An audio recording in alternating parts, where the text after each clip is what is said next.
मैं SN. Thakur biology classes Samastipur के director हूँ। मैं 11 और 12 बायोलॉजी का क्लास कराता हूँ, परंतु वैश्विक महामारी कोरोना वायरस के कारण क्लास डिस्टर्ब हो गया, इसलिए मैं ऑनलाइन क्लास करना चाह रहा हूँ। और बच्चों, मैं अपने क्लास में 12वीं का दूसरा chapter sexual reproduction in flowering plant start किया था, जिसमें मैं फ्लावर पढ़ाया था। और फूलों में 4 भाग होते हैं, कैलिक्स, कोरोला, एंड्रोसियम और गाइनोसियम, जिसमें कैलिक्स, कोरोला और एंड्रोसियम पढ़ा दिए थे।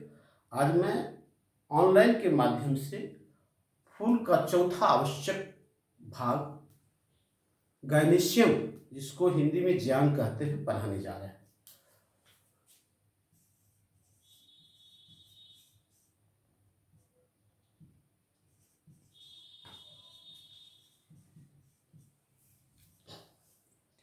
यह फूल का दूसरा आवश्यक अंग है तथा यह पौधों का मादा प्रजनन अंग है। यह पौधों का मादा प्रजनन अंग है।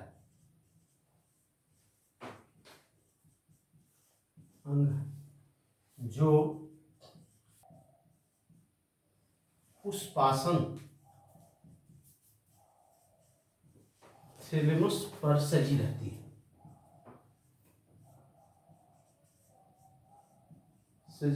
है। यह कई संख्या में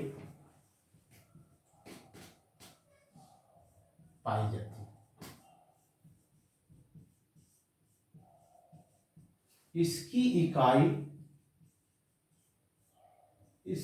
इकाई को कार्पे स्त्री केसर कहते हैं। पौधों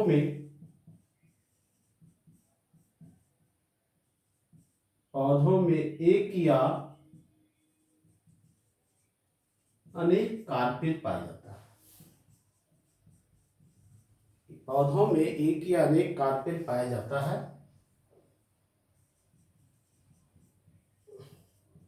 जिस पौधों में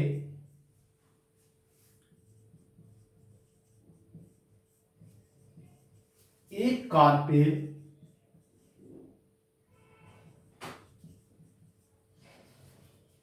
पाया जाता है उसे मोनोकार्पेली तथा जिसमें अनेक कार्पेल पाया जाता है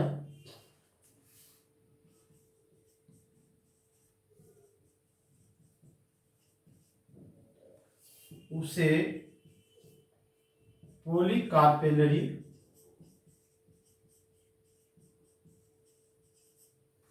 पौधा कहते हैं।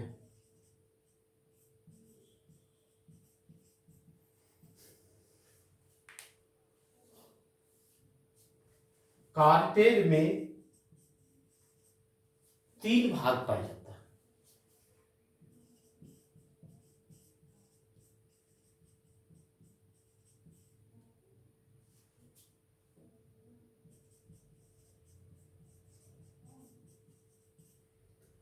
कार्पेल में 3 भाग पाया जाता है। एक स्टिग्मा वर्टिकल,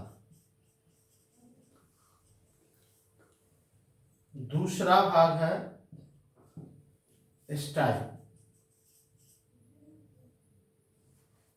वर्टिका और तीसरा भाग है ओवरी अंडाशय। कार्पेल में 3 भाग पाया जाता है, स्टिग्मा, स्टाइल, ओवरी। रिपीट।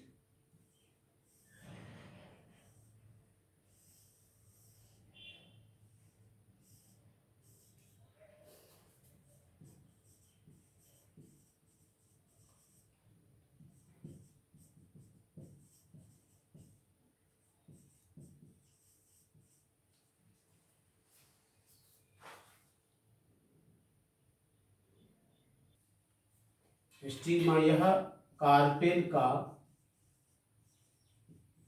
ऊपरी भाग है। यह कार्पेल का कौन भाग है? ऊपरी भाग है।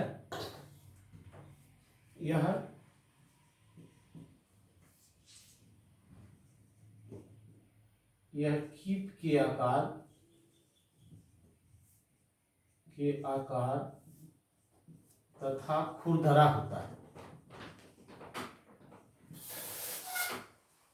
खुरदरा होता है। परागन की क्रिया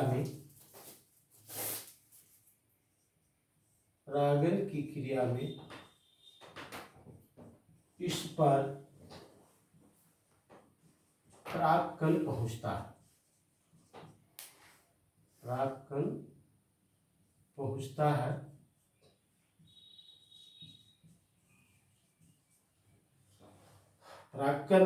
है। यह कार्पेल का ऊपरी भाग है। यह कीप के आकार तथा खुरदरा होता है। परागन की क्रिया में इस पर परागकण पहुंचता है। और अर्थात यह परागन का स्थल है।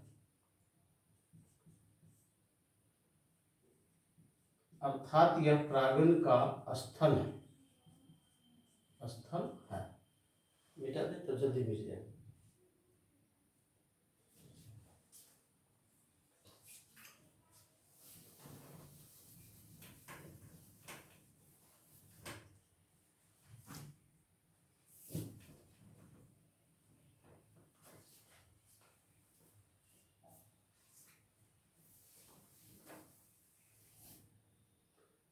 दूसरा है स्टाइल।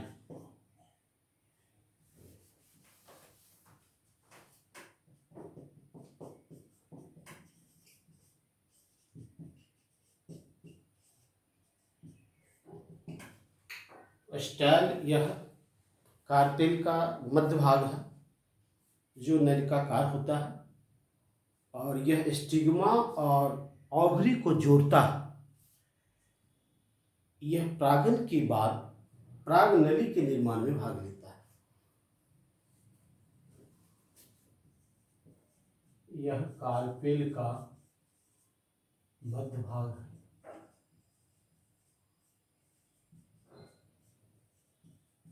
जो नलिकाकार होता है।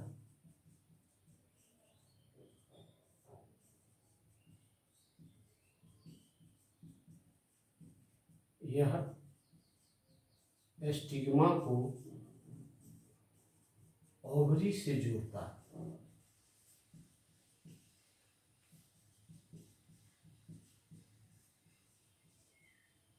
तथा पराग नली के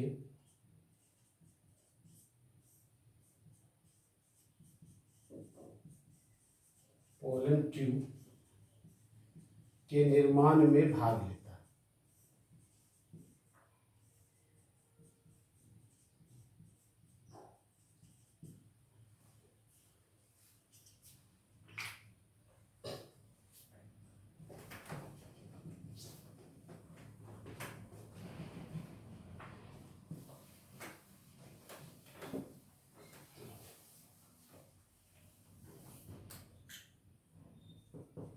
ओवरी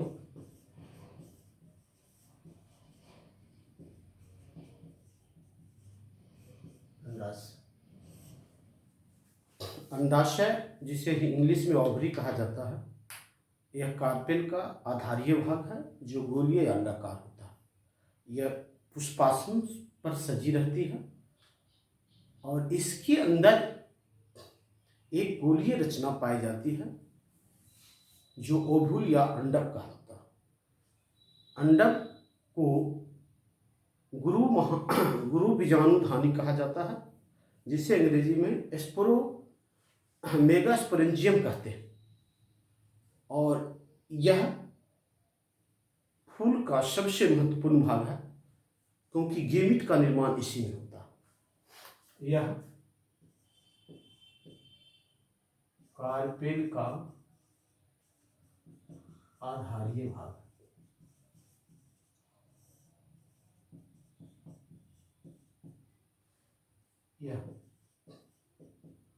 गोलीय या अंडाकार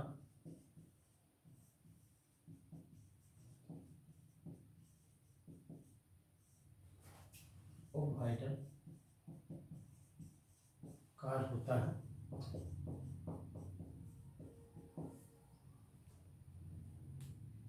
यह पुष्पासन पर सजी रहती है।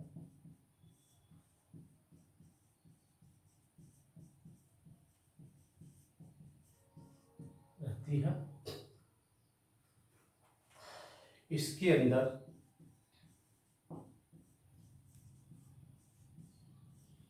गोलीय रचना पाई जाती है।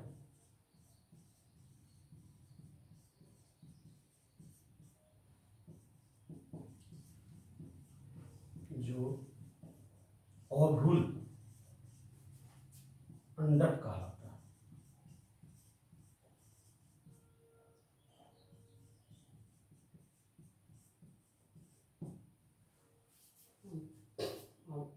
ओव्यूल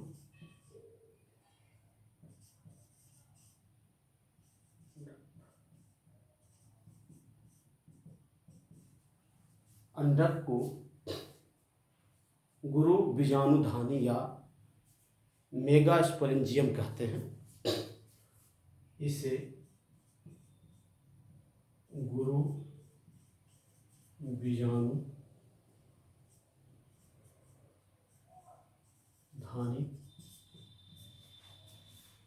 मेगास्पोरेंजियम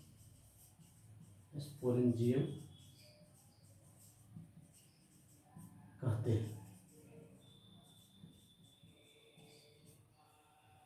इसका निर्माण पेरेन्काइमा टिश्यू से होता है और यह टिश्यू आवरण बनाती है। इस आवरण को बीजांडकाय कहते हैं, न्यूक्लियस। और बीजांडकाय के अंदर भ्रूणकोष पाया जाता है। भ्रूणकोष पाया जाता है और भ्रूणकोष के अंदर 8 केंद्रक या 7 सेल पाया जाता है। इसे गुरु बीजाणु धन कहते हैं। यह गोलीय होता है। इसका निर्माण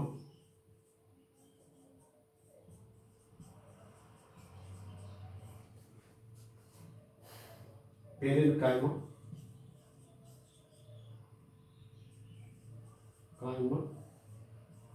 उत्तक से होता है।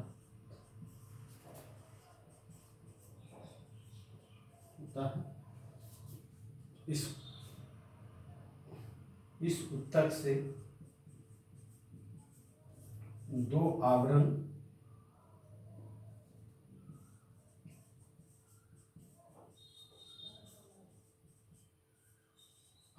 का निर्माण होता है।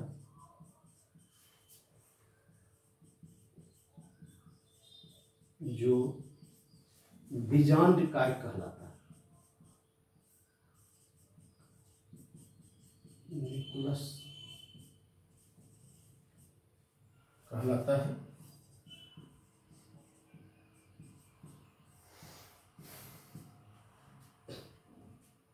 आवरण के निर्माण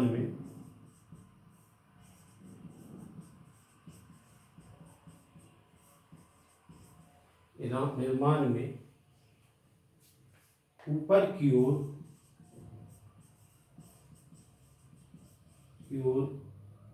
कुछ भाग खुला रह जाता है,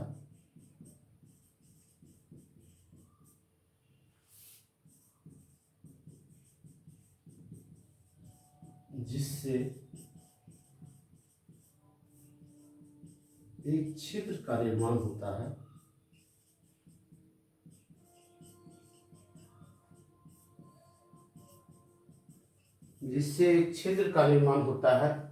जो बीजांड द्वार या माइक्रोपाइल कहलाता है।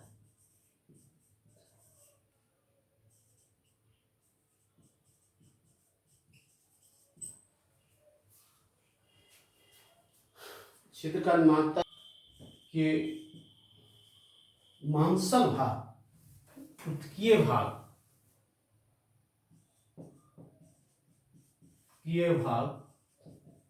निभांग चलाजा कहलाता है।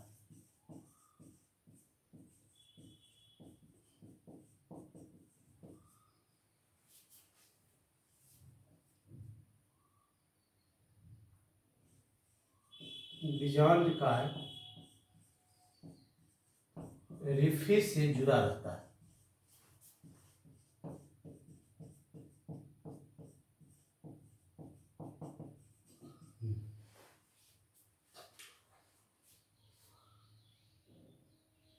अंडक के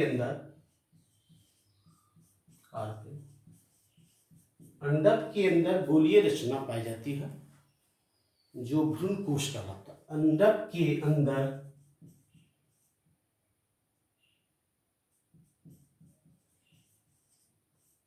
गोलीय रचना पाई जाती है जो भ्रूण कोश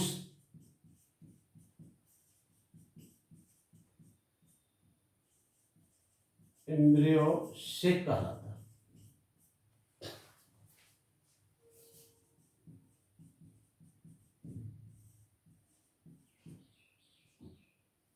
भ्रूण कोश को मादा युग्मोद्भिद फीमेल गेमिटोफाइट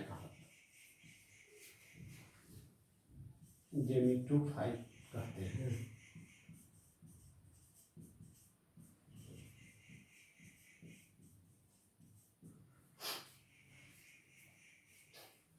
भ्रूण कोश को मादा युग्मोद्भिद फीमेल गेमिटोफाइट कहते हैं। भ्रूण कोश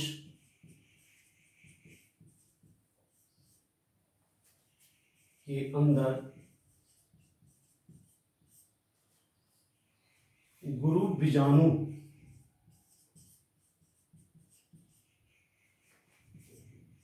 मातृ कोशिका मेगा स्पोर मदर सेल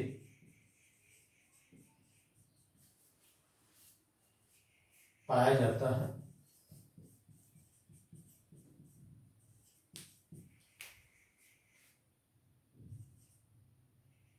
यही कोशिका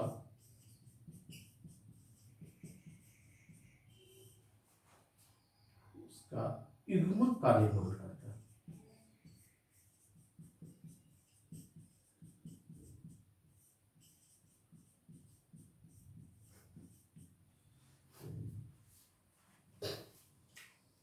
मेगा स्पोर मदर से में अर्धसूत्री कोशिका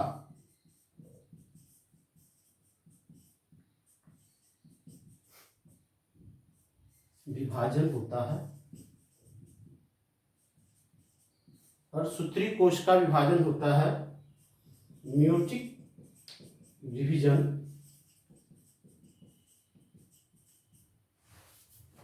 होता है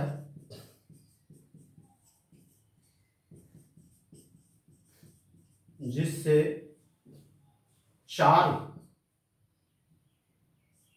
सेल मतलब कोशिका होता है, सेल का निर्माण होता है।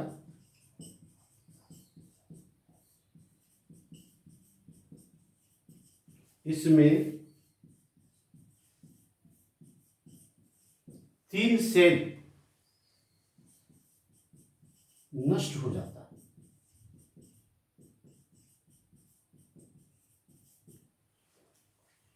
मेगास्पोर मदर सेल में एक अर्धसूत्री कोशिका विभाजन होता है जिसमें 4 सेल बनते हैं। 4 सेल में 3 नष्ट हो जाता है, बच जाता है एक कोशिका। बची एक कोशिका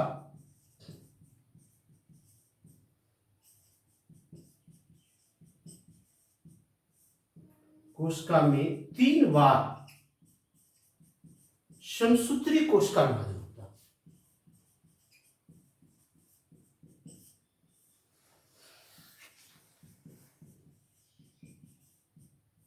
तीन बार समसूत्री कोशिका विभाजन होता है, माइटोटिक डिवीजन।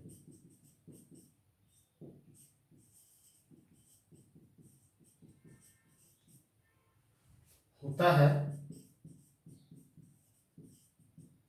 जिससे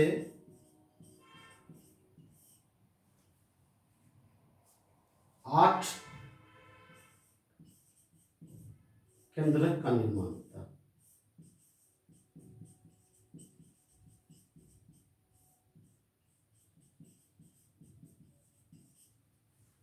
आठ केंद्रक का निर्माण होता है।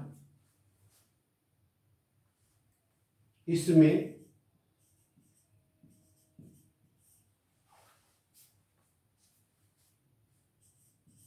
तीन केंद्रक शलाजा की ओर,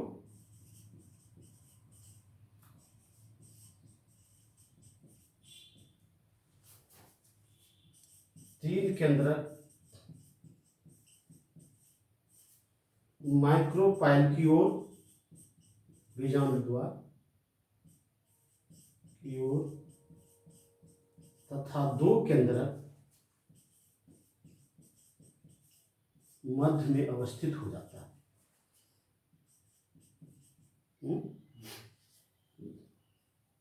भ्रूण कोश को मादा युग्मक मेल गेमेटोफाइट कहते हैं। भ्रूण कोश के अंदर बीजाणु मात्र कोश का मेगास्पोर मदर सेल पाया जाता है। यही कोश का युग्मक का निर्माण करता है। मेगास्पोर मदर सेल में अर्धसूत्री कोश का विभाजन होता है, जिससे 4 सेल का निर्माण होता है। इसमें 3 सेल नष्ट हो जाता है। बचे एक कोशिका में 3 बार समसूत्री कोश का विभाजन होता है, जिससे 8 केंद्रक का निर्माण होता है। इसमें 3 केंद्रक चलाजा की ओर, 3 केंद्रक माइक्रोपाइल की ओर और तथा 2 केंद्रक मध्य में अवस्थित हो जाता है।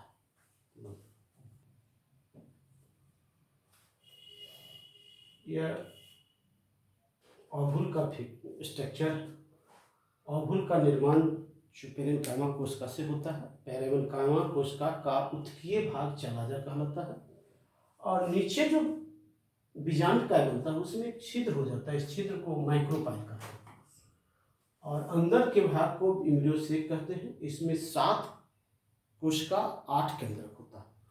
ऊपर वाला 3, नीचे 3 और बीच में 2। ऊपर वाले 3 कोशिका के समूह को एंटीपोडल सेल कहते हैं और बीच माइक्रोपाइल की ओर से 3 कोशिका का समूह होता है, 3 केंद्रक का, जिसमें सबसे बड़ी कोशिका जो होता है 1 कहलाता है और 2 नीचे का छोटी कोशिका सिनर्जी सहायक कोशिका कहलाता है। और ऊपर से और नीचे से दोनों से एक एक कोशिका आके मध्य में रुक जाता है, जिसको 2 कोशिका को जुड़ता है तो वह केंद्रक में रहता है, इसलिए इसका नाम हुआ सेंट्रल सेल। और ये सभी कोशिकाएं एंटीपोडल सेल और एग एपरेटस जो होता है ये सभी हैप्लॉइड होता है। सिर्फ सेंट्रल कोशिका जो होता है उसमें 2 पोलर न्यूक्लियाई से बना होता है, इसलिए डिप्लॉइड होता है। तो भ्रूण कोश में पाए जाने वाले 7 सेल या 8 केंद्रक को 3 भागों में बांटा गया। भ्रूण कोश में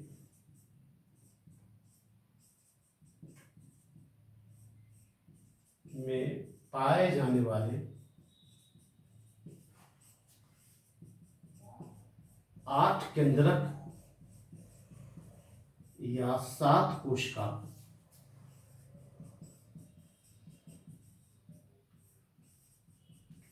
को 3 भागों में बांटा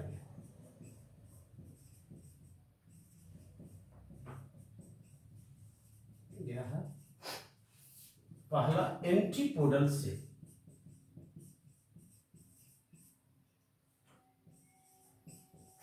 प्रतिमुख कोशिका,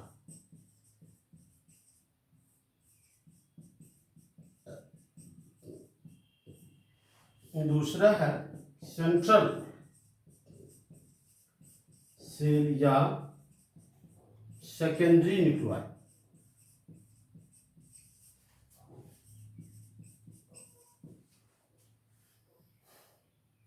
द्वितीय केंद्र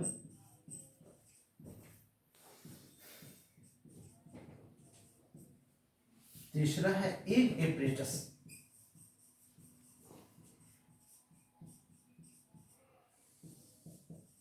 अंड समुच्चय।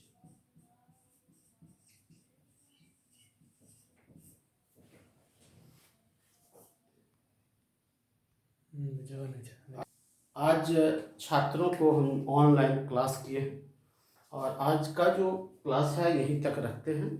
नेक्स्ट में इससे आगे चैप्टर 2 का इससे आगे इसका वर्णन दूसरे वीडियो से हम मैसेज करेंगे और छात्रों से अनुरोध है कि इनको देखें और पढ़ें। ये जो पढ़ाई होता है वो क्लास की पढ़ाई है, क्लास के समान हम पढ़ाए हैं और ख़ास करके जो हिंदी मीडियम लड़कों को हमने ये डाले हैं। और इसके बाद जो वीडियो जाएगा इसके बाद हम धीरे धीरे वीडियो को हम लोड करते जाएंगे और आप क्लास के तरफ पढ़ें और घर पर रहें, सुरक्षित रहें, क्योंकि कोरोना वायरस खास करके संक्रमण होता है, छुआछूत या बीमारी है जो एक दूसरे से फैलती है। इसलिए आप लोगों से अनुरोध है कि घर पर रहें, सुरक्षित रहें और घर पर पढ़ें और मेरा दूसरा वीडियो का इंतजार करें।